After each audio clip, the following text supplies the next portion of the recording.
Jen's our class, with Boys and Girls Club, Jen's our class.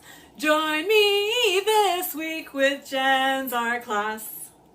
This week's Boys and Girls Club art activity from home is paper plate frisbees. So, what do you need? You need paper plates, markers or crayons, a scissors, and lots of clear packing tape. So, you first take your 2 paper plates and you cover them both on the inside with the packing tape and you cut around the excess. Then you put your 2 plates together like so.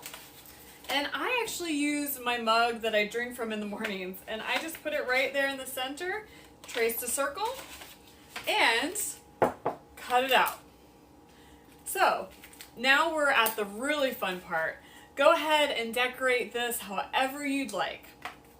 So what I did were some X's, some squiggly lines, all sorts of things, all sorts of colors. So just have fun with it. Do it on both sides, and then make sure to cover the whole thing again with packing tape.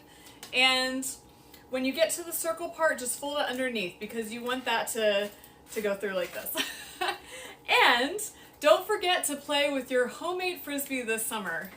Here it goes. Bye.